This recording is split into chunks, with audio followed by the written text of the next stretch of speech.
Good morning everyone, Shawn Clement here at the Royal Quebec Golf Club for Wisdom in Golf. It's a magnificent summer day, and today we're talking about how to separate you from your competition by properly separating the ball from the ground. And many of you still don't have that proper image of that. So let's look at a few items that we've seen. If I tee up a ball here, and you go to the local hardware store, so let's say that ball is a big nail, and I got my pry bar, and I'm going to separate the nail from the floor with the pry bar. So notice how I'm able to insert the leading edge of the pry bar underneath the golf ball. Why? Because you can see that the leading edge of that, as it slides nice and sharply under the head of the nail, then the head of the nail gets pried up, and then you just use a little bit of a lever. So if you look at a grass whip, so one of our favorite tools here, you get that ball back on a tee that resembles a dandelion in disguise, and all you're going to do is use this grass whip, and that's why it's called a whip, because you're using a slinging action to deliver this cut through the grass. That's the only way that you can cut grass with this thing. So I set up, my eyes are on the grass, not on the ball. If you put your eyes on the ball, you'll take that and tomahawk it right through the center of it. So you want to feel that the bottom of the unit is gliding along the surface of the grass. So when that happens, notice it cuts the stem out from that dandelion. And so you look at other tools. Here's a 73-degree wedge. So if I put that ball in a tee like that again, and I open up the face of this wedge, well, you can see that it's doing exactly the same thing as that grass whip.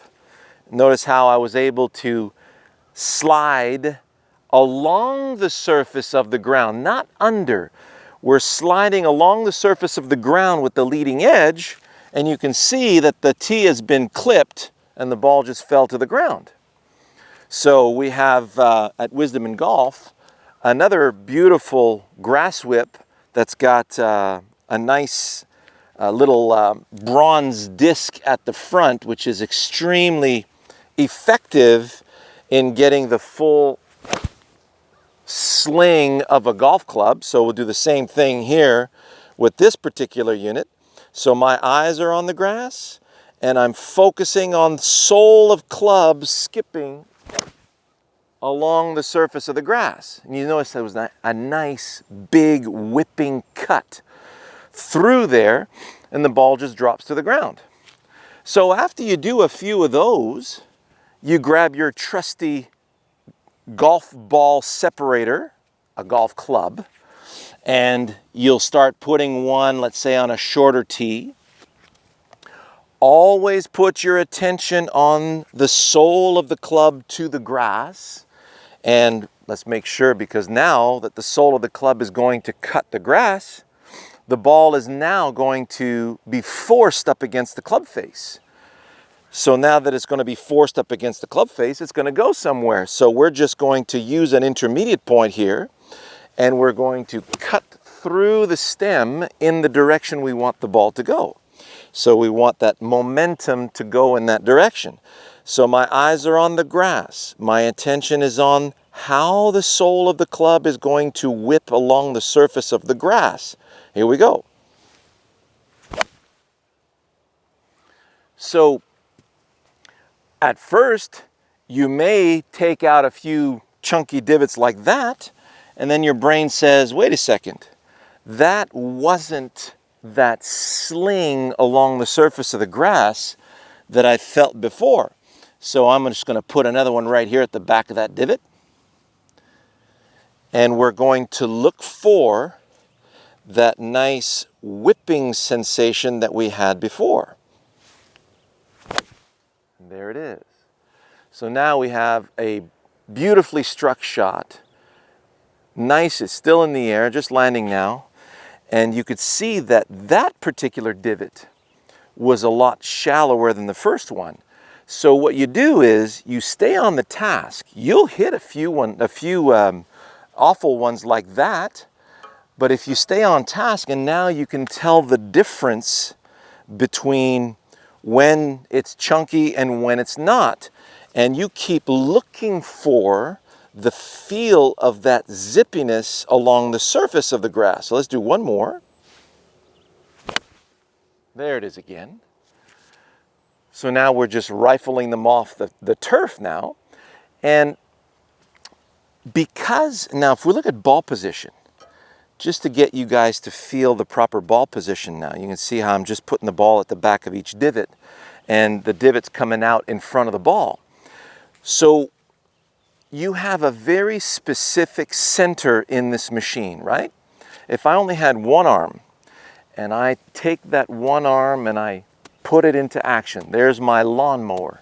So notice how the club keeps popping down on the ground in the same spot all the time, right underneath my shoulder socket. This represents the center of my swing. So I get it going, I can see where it's passing, and then I can bring it over and let it clip through that dandelion stem. So the distance between me and the ball and the low point of the swing is dictated by that. When I bring both arms together to take my grip, notice now when I swing back and through, the low point is going to tend to be right underneath my sternal notch, where the two clavicles join the rib cage. That's the center of both shoulder sockets. So now, when I do that, and my focus is cut along the grass, notice how the club wants to take a divot in the same place all the time? So it's very important that you resist the temptation to try and hit the ball. Most of you have been trained to hit a golf ball, and therefore you're interjecting and forcing everything down and helping it down with the use of your hands and arms. Whereas gravity is already designed to do that for you. If you look at a video I just posted very recently about the two pendulums, and I'll put that one at the end of this video so you can get to see it, so you understand the two pendulums in the swing. Pendulum number one is the center of the arms, and pendulum number two is where the wrists are. You see that? So now if I'm focused on taking the grass and giving it a nice whip and cutting along the surface of the grass, I will tend to bottom out at the right place. So if I put the ball in the proper place, so if I put the ball over here and I give it a nice whip, see that? That's going to be way too far in front of that ball. If I put the ball over here and I give it a nice whip, so you'll notice that the grass is going to get cut just a little bit before I get to the ball. So after doing a couple of those back and through, you realize, okay, if I put the ball right in the center here, and all I do now is I give my sole of club a nice whip along the grass, so my eyes are on the grass, whip it along the grass. You hear that sound? That was supremely compressed, and the sound of that coming through the grass, your brain just lights up on that, and it just really appreciates that sensation.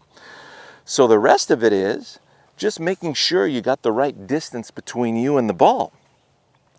And that distance between you and the ball is dictated by, how you're letting the arm club unit cut along the grass. So if I cut along some grass here, back and through, right next to this ball, watch what happens.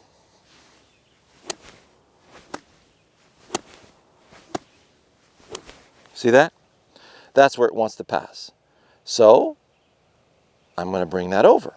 Now, if I interject and I go, okay, I got to make sure I send everything at the ball, watch what happens. Whoo! See how I just cut?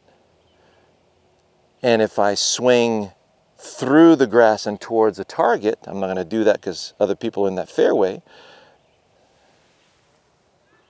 Cutting grass, cutting grass, cutting grass. Look at the difference. Now I can cut the grass here. So if I'm focused on whipping the club through the grass, the energy of my swing is going that way. If I force the club at the ball, the energy of my swing is going that way, and my full extension is going towards the ground.